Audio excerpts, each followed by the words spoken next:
Ladies and gentlemen, it's Friday, and that can mean only one thing. We're still handsome. Oh, and it's time for Suds and Staffing, and this week we have a real treat for you. We have a guest, which we're very excited to get to here in just a moment. But this is a special episode. Not only do we have a guest, but we have a regional confluence. We have a battle royale. State versus state. Indeed. We've got Minneapolis versus Milwaukee in beers, and we're excited about this. And I even hesitate to ask, are you aware of any historical warfare between Wisconsin and Minnesota? Of the real variety. Sure. Well, Dave, I'm glad you asked that question. Oh, believe it or not, for as much as I know of useless knowledge, I actually don't know of any battles between Minnesota and Wisconsin other than the fact that the Wisconsin Badgers and Minnesota Gophers, the football battle, is the longest standing collegiate football battle in the United States. So of all the universities on the East Coast that I'm sure have had football programs much longer, none have been continuous as long as the Gophers versus the Badgers. So apparently we just detest each other that much that we're willing to go at it. That's right. And there's an axe involved in the award. All right, well, enough of that. So because we want to get to our guests so that we can get to our beer. So our guest today is Steven Rothberg. He is the president of collegerecruiter.com, a great job board serving recent college graduates. And so I'm going to turn it over to Steven so he can introduce his wonderful job board and tell us more about it. Sure. Thanks, Dave and Sam. It's a pleasure to be with you. And for the record, it's the Paul Bunyan axe that we battled back and forth for. And a couple decades, let's say that Wisconsin has had a slight edge in the number of games that they have won. But maybe over the next couple decades, there'll be a few Gopher wins there. So yeah, I'm Steven Rothberg. I'm the president and founder of College Recruiter. We're a niche job board used by recent grads and students to find entry-level jobs and internships. We went live way back in 1996, so we've seen a lot come and go in the job board world. Our clients are primarily large employers. Think Fortune 1000 and federal government agencies, and they advertise their job openings with us. They post jobs. We do targeted email campaigns, targeted mobile banners, targeted display ads, that kind of stuff. And every once in a while, we maybe drink a beer. Excellent. Excellent. It's that last point that we're especially proud of. And so let's get to it. So we're gonna take back the camera here. So this week we have a battle. We have Surly out of Minnesota for us by way of Illinois. We'll tell that story later. But we have Surly's Furious versus Milwaukee's own Lakefront Brewing IPA. So we're going to break into this and do this. So first, should we do guests first? So ladies first, as they say, right? Okay, so let's break out the Furious first. So I'm going to crack this bad boy. And just one of these, right? Not all four. No, that is correct. We do have some modicum of restraint, at least while the camera is running. So here we're going to Sam and I will pour our beverages here. I love that it's in a can, by the way, Dave. I do have to say that I will give Surly points right off the bat. I'm a fan of the tall boy. Fantastic, Mark. Yep, I approve of that. All right, so everybody's a nice color, a very rich color. So pretty to look at. Smells good. Yeah, and the fact that it comes in a can to me is a negative. I just have when I think of beer in can, I think of Schlitz or Hams. Whoa, wait a minute. So you don't know this yet, but Hams happens to be a very personal. I don't think Dave agrees with me. I mean, it happens to be a personal favorite of mine. It does, as you know, I'm sure you know, it does come from the land of sky blue waters. So let's not. That's for a different day. That's for a different day. Let's not get started with that. So let's taste it, shall we? Ooh, it's nice. Listen. So it's definitely got that traditional bitter IPA taste to it. Mm-hmm. It's a manly beer. I would agree. No, it's not as piquant. It's not as sharp. The bitterness isn't painful because that caramel's very nice over the. Yeah, the caramel top there definitely seems to carry over a little bit more than the other things. I mean, I guess if I can speak plainly, I expected something a little bit more aggressive, perhaps. Is that the right word? Now, is that a good thing or is that a bad thing? Well, actually, to tell you the truth, it's probably a good thing, because if it's overly aggressive, I get a little turned off. I love the caramel flavor. I think it's almost just right. Maybe a little bit more of a bite would be nice. But what do you think? Well, I think I would have to agree. Normally I'm not an IPA guy. We kind of go back and forth on this. Sure. And it's tough to find a beer that's not IPA influenced right now. But I like the warmth of that caramel, and kind of takes the edge off a little bit, and I'm enjoying it. So let's kick it over to you, Steve. Well, I think I need a second opinion. Yes, by all means, please. We do encourage.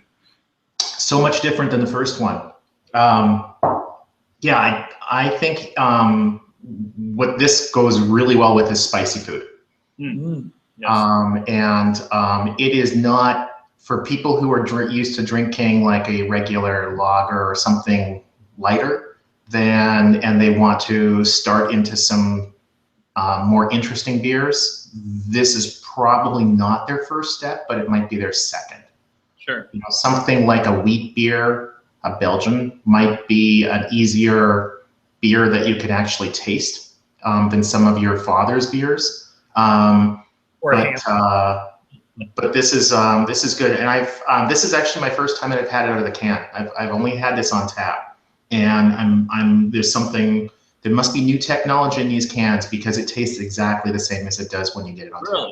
Well, that's good work by Surly. Yeah, that is very interesting. I mean, I know that there is for some of the smaller breweries, there is a larger focus on the cans. I know part of it is marketing, but they do also say that with the updates in technology, that they feel pretty confident that they can have an excellent taste and not really, adjust it due to the can. So that's nice to hear. Well, yeah, I'm a Pabst drinker. When I just need to have a beverage, I'm a Pabst man, and a Pabst tall boy. There's something special about it. Yep. All right, so enough jabber. Let's rate it. So Sam, out of 5 stars, where do you put it? 5 stars. I'm going to go actually with a 4.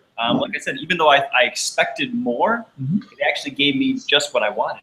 I love the caramel flavor, and I think you're dead on, Steven, as far as I think it would go perfect with some spicy food or something like that. So I think it's a 4. Yeah. 4 for you. Let me take another sip here. I would have to agree. I'm not an IPA guy, but I like this. It's the complexity's there, but I like the warmth of it. That's really nice. So this is a bravo for me. This is 4 stars. So let's kick it to you, Steven. Your rating? I would give it a 4 also, and some of that's just personal preference. The beer that I like the best is the beer when you can stick a fork into the glass and pull out the entire beer. Then it's just got just the right level of thickness. So yeah, no, I really like this Surly IPA. They have, I don't know, half a dozen or something different ones that they vary, seasonally also. But one of the things that I really like about this IPA that I do not like about other IPAs is that you don't have that really strong bitter aftertaste. I can still sort of taste it a bit, but I don't feel like I just put, sandpaper into my mouth and I'm looking for something to drink. Like I don't have like that thirsty, dry mouth kind of feeling that sometimes I get with an IPA. Got it. Okay, and out of 5 stars? I would say a 4. Okay. All right, so we're gonna have to dive into the Lakefront. All right. I need to dive quickly because I do want to make sure that we get a chance to talk about what College Recruiter does. We do have to justify this screen time here, people. All right, so we have the Lakefront Brewery from Milwaukee, Wisconsin. I can tell right off a very different color. Yes. Well, I should have not enjoyed my my Surly so much because I don't have much to compare it to now. Well, there's a little bit more in the can here. There we go. But yeah, the Surly's got a little bit darker feel to it. Yep. A little warmer around the edges. So let's check this out. So I've got the Surly on my right and the the Lakefront on my left. And definitely, you're right. The Surly is much more of a caramel kind of a color. Well, that's different. The Lakefront IPA doesn't have the same snap. I mean, even though the Surly is fairly caramely and warm, it's got a little. There's still a little pep to it. Whereas this one right now, and I don't know if it's because I've had Surly first. It's just coming across a little Yeah, so I mean, I think more mild. the thing that I noticed the biggest difference is the Surly definitely has the caramel, which we've all talked about. This does have more of that citrus type overwhelming taste. So I think the citrus overpowers the caramel, I guess. Whether they're both supposed to have it, I don't know, but I enjoy it. Steven? Yeah, I think that the Lakefront would be great on a hot day where you don't want something as heavy. When I was saying that the Surly Furious might be like your second beer after getting into craft beers, I could see the Lakefront being a great first IPA. Yeah. Yep. One that you could come back to. I wouldn't hesitate to have this again, even though it's from Wisconsin. So gracious of you. So gracious. All right. Well, let's jump to it. Rating. So Sam. Well, one, I agree. I think a summer day definitely for the Lakefront. More of the fall, spring, winter for the Surly. I'm going to go 3.5. 3.5. Yep, that's a strong rating. You know, it pains me to do it. It pains me to hand over the axe, as it were. I would agree. I'd give this one a 3.5. I like it. I think it's very delicious. I can see it on a summer day, but there's just something in the complexity of the Surly that would bring me back to that, I think, more quickly than Lakefront. But still, Lakefront is good. So if you hand me a 6-pack, I would not turn my snout up. Absolutely. And in fairness to Lakefront, we have had this before. That's true. So Surly is new. It's front of mind. So, perhaps that plays in. All right. Steven? Well, you're always supposed to be nice to your hosts, so I'm going to give it a 3.9. Ooh! Excellent score. So great. A smidgen below the Furious. I don't really feel like I don't think I would be choosing between one or the other. I think that they're different enough that if I was, sort of thirsty and wanted something much easier to drink, I would go with the Lakefront. And if I was having like a spicy something or other, then I think I would go with the Furious. Great. Excellent. And so very ambassador-like of you. Well, so we've shared our ratings on the beer, so let's talk recruiting. Let's talk hiring. You obviously have the benefit of through your job board, supporting millions of college graduates and working with thousands of employers. So tell us what you're seeing in your experience that's on the horizon, or that you need to highlight for our viewers. Sure. Labor market, no doubt, has really tightened over the last few years. It's become much more difficult for employers to hire the people that they really want. Just as recently as a few years ago, employers could pretty much hire just about any kind of recent grad or student that they wanted with fairly minimal effort. It's definitely some exceptions. Some geographic areas were more difficult than some other areas, but there were a number of employers that just really had difficulty, but the vast majority, no problem at all. What we're seeing now is that certain occupational fields like STEM and certain types of candidates, diverse, military veterans, disabled, non-Caucasian, in some fields, say females, in other fields, males, those are becoming really difficult. Employers are really pulling out their hair, for example, to hire diverse STEM candidates. What we're recommending to employers is that they stop doing the same thing that they and every other employer are doing. So if you've been going to the same 20 campuses for the last 10 years and you're not hiring the people that you need to, then maybe you need to re-examine that choice of which schools you're going to and look at some of the schools that produce really great candidates but are a little bit off of the beaten path. Stephen, with that, is it an issue that they can't find those candidates, or is it just that the competition for those candidates has increased? What's your sense there? The competition has really increased. I also think that a lot of employers have unrealistic expectations of candidates, and I don't think that that's limited to the college audience. I think that also applies to people with 5-10 years of experience in their field, that employers want candidates to come in and hit the ground running, is the cliche we often hear, on day one. And so they'll look for that person for 6 months. Where if they were more flexible in their criterion, then they might be able to hire somebody after a month give them 3-4 weeks of training, and so essentially after 2 months, you've got that person up and running, and that's got to be a lot better than waiting 6 months to make that hire. There's more employers in the college space also are doing a better job of using data. They're looking at their returns on investment. It used to be that like a college relations department would have a travel budget, they would pay for career fairs, on-campus recruiting, they pay for their staff, and that would just all get lumped into one big budget, and they did not break it out by source, by each of the schools they were using, job boards, newspapers, whatever. And so they really didn't have any idea which of their sources were generating the best return on investment. They would say, oh, well, we hired 20 people from school number 1 and we hired 10 people from school number 2, and therefore school number 1 must be better. But that's not necessarily true. School number 1 might have cost you $10,000 per person. School number 2 might have cost you $2,000 per person. Right. More employers are now looking at those numbers and adjusting their efforts accordingly. I would say, Steve, you had recently written about this as far as some of the hidden gems of universities and colleges for employers, and using some different type of data to find those colleges that had top talent, but maybe were not on that short list of universities and colleges that the employers would normally go to.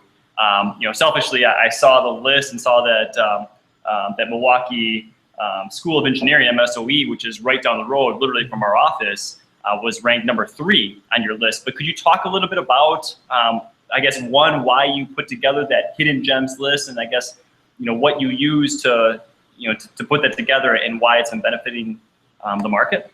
Yeah, no problem. So roughly a week and a half ago, we started to announce these hidden gem schools, 1 per day per major. And the majors that we selected were the ones that employers are having a more difficult time hiring people out of. So engineering, chemical engineering, animation, statistics, etc.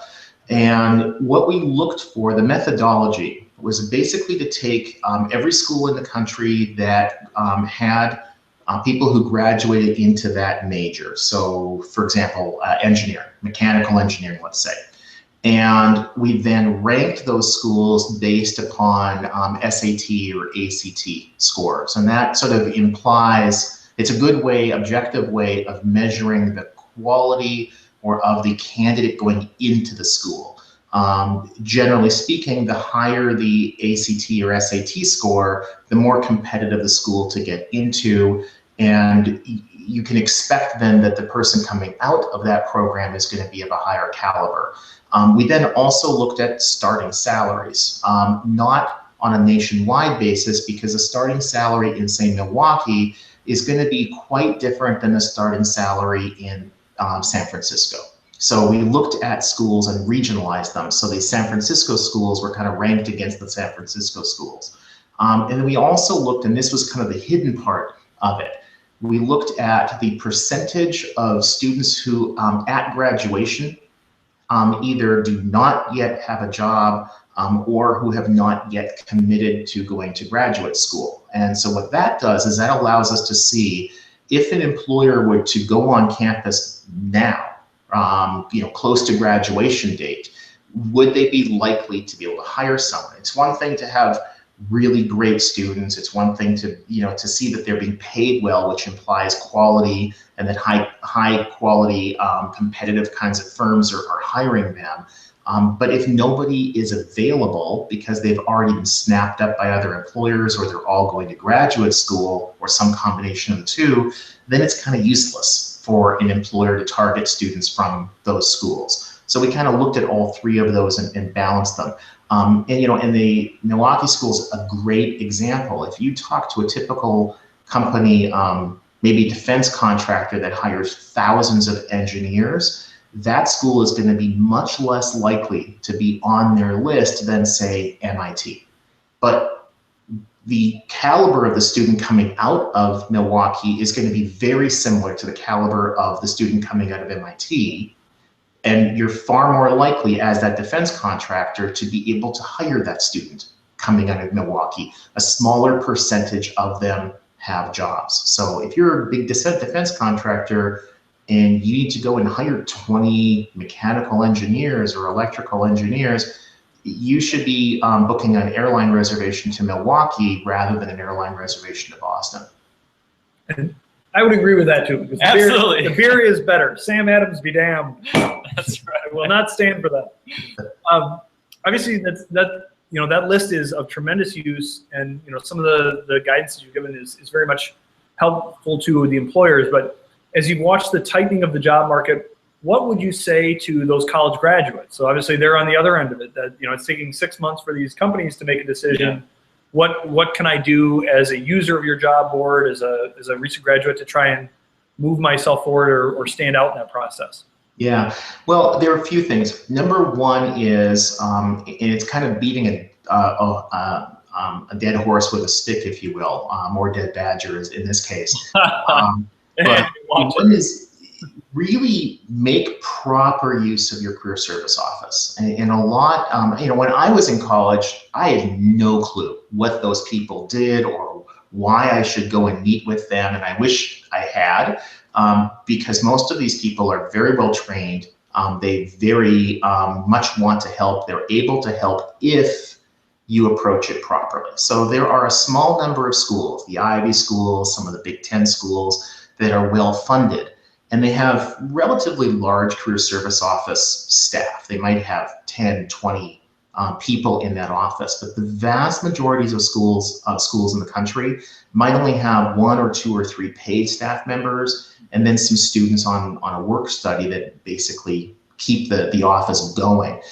Set up an appointment. You can't just drop in and expect that one career counselor who's serving 3,000 students to be able to drop everything and help you for the next hour. So set up an appointment, be prepared, go in with the documentation or whatever else that he or she wants you to have ready, and be professional about it. They will then be able to really help you, whether it's modify your resume, do coaching for interview questions or whatever, really be able to help you pinpoint where you're struggling, or even just help you figure out what you should be doing with your career. Another thing is networking. A lot of people think of networking as asking other people for help, going to your uncle, going to your sister, going to your friend down the street and telling them that you're looking for a job and asking them for leads, or who do they know that might want to hire you. And really the opposite is true.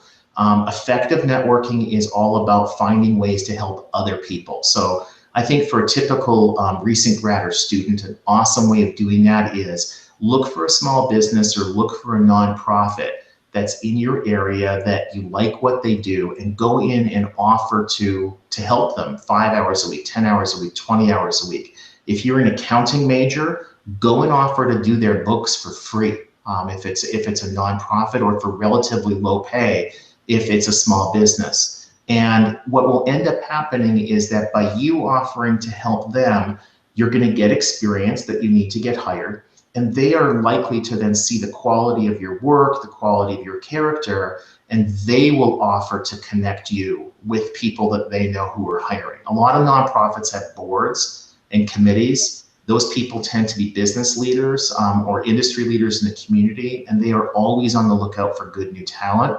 So if you're doing a good job for an organization that they feel some passion around, it's going to be pretty easy for you to score an interview with them.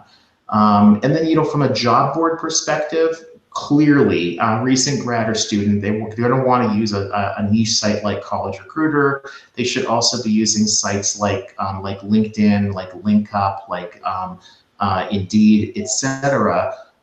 But don't use that exclusively. Far too many people think that if they just sit behind a computer all day long and blast out resume after resume after resume, that's the way to get a job.